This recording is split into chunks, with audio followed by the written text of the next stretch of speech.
Assalamualaikum warahmatullahi wabarakatuh. Kali ini kita akan membahas tentang bagaimana cara membangun merek. Di pertemuan sebelumnya kita membahas bagaimana cara memilih merek. Nah, setelah kita memiliki merek, maka bagaimana cara membangun merek itu sehingga memiliki ekuitas merek yang kita harapkan. Nah, pada dasarnya yang harus kita pahami terlebih dahulu adalah berkaitan dengan model yang sudah kita munculkan. Apa yang akan kita lakukan pada pertemuan kali ini adalah mendiskusikan tentang investasi program-program pemasaran yang akan kita lakukan. Jadi kita di tahap awal ini, di kotak yang pertama, yaitu untuk merencanakan apa yang akan kita lakukan untuk program-program pemasaran kita. Nah, terutama untuk membangun ekuitas merek dari perspektif konsumen, atau dengan kata lain istilahnya adalah consumer based brand equity. Nah, untuk itu maka yang dari kacamata pemasaran yang harus tetap kita perhatikan adalah masalah STP terlebih dahulu. Segmentation, targeting, positioning. Sehingga langkah-langkah untuk perumusan aktivitas bauran pemasaran untuk merancang merek, untuk membangun merek adalah pahami dulu siapa target pasar yang akan kita bidik. Jadi kita harus melakukan segmentasi dan kemudian membidik target pasar yang sudah kita lihat tentang bagaimana besarannya, bagaimana pertumbuhan untuk ke depannya, kira-kira apakah ada potensi berkembang atau tidak, dan apakah sudah keruh persaingan di sana, itu yang kemudian harus kita lihat.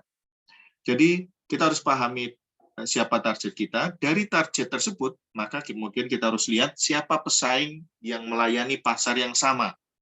Dari pesaing yang melayani pasar yang sama tersebut, maka kita harus membuat perbedaan. Kita harus membuat positioning.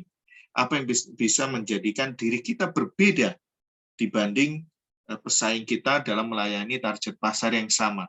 Nah, positioning inilah yang kemudian harus kita pegang untuk menjadi kunci dalam merumuskan bauran pemasaran kita untuk menjadikan merek kita dikenal oleh konsumen. Jadi kita harus memilih posisi yang belum dimasuki oleh pesaing lain dalam benak konsumen dan di hati konsumen. Dan ini yang sebetulnya menjadi dasar utama dari semua aktivitas pemasaran.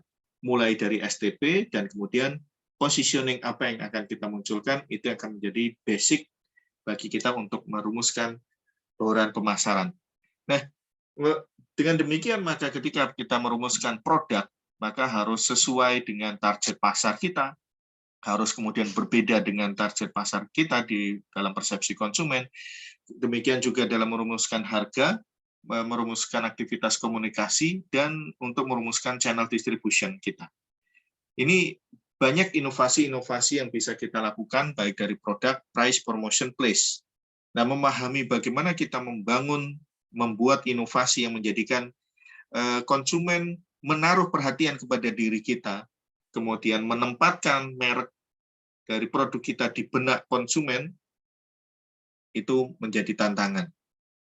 Nah, ketika sudah dikenal dan kemudian sudah konsumen memiliki pengetahuan tentang itu, maka tahapan selanjutnya kita harus menjadikan konsumen tertarik untuk membeli.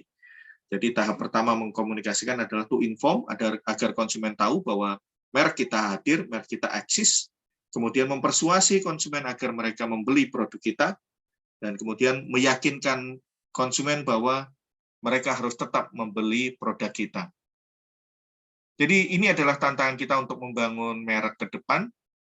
Nah, untuk menjadikan merek kita semakin lebih mengena di era saat ini, digitalisasi ini, maka kita bisa melakukan personalisasi, customisasi. Jadi kita harus lebih mengidentifikasikan segmen pasar yang kita miliki. Jadi STP-nya lebih dipertajam nih. Kita tidak bisa melihat segmentasinya dalam kelompok besar, tapi kelompok-kelompok yang lebih kecil bahkan sifatnya personal. Dan untuk di era digitalisasi ini, kita lebih bisa personal kepada konsumen kita. Menyapa dengan personal, menyapa dengan sapaan yang diharapkan. Misalnya, apakah saya ingin dipanggil dengan Pak Gancar, atau dengan Pak Chandra, atau bahkan Pak Preman. Nah, itu adalah pilihan konsumen yang mungkin harus kita ketahui juga. Dan perusahaan bisa secara personal menyapa konsumen tersebut dengan tepat. Dengan adanya digitalisasi, dengan adanya data warehousing yang kita miliki. Dan kemudian bagaimana kita harus membedakan diri, itu harus lebih tajam lagi, harus kemudian lebih diperkuat, terutama di era digital ini komunikasinya harus benar-benar lebih mengena, lebih kemudian terviralkan, dan untuk menjadi viral ini diferensiasinya harus lebih kuat lagi, harus lebih menarik dan harus lebih kuat. Itu adalah tantangan di era digitalisasi ini.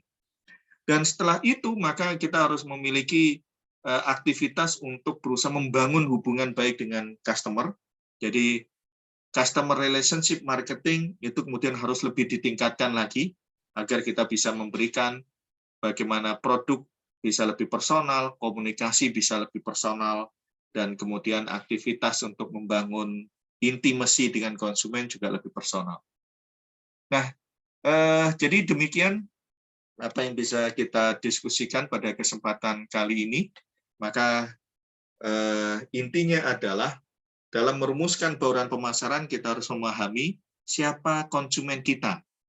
Konsumen yang berbeda membutuhkan bauran pemasaran yang berbeda.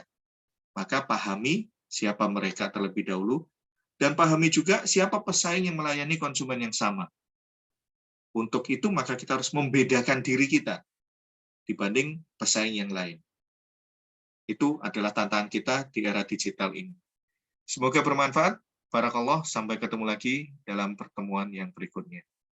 Saya Dr. Gancar Chandra Premananto dari Departemen Manajemen Fakultas Ekonomi dan Bisnis Universitas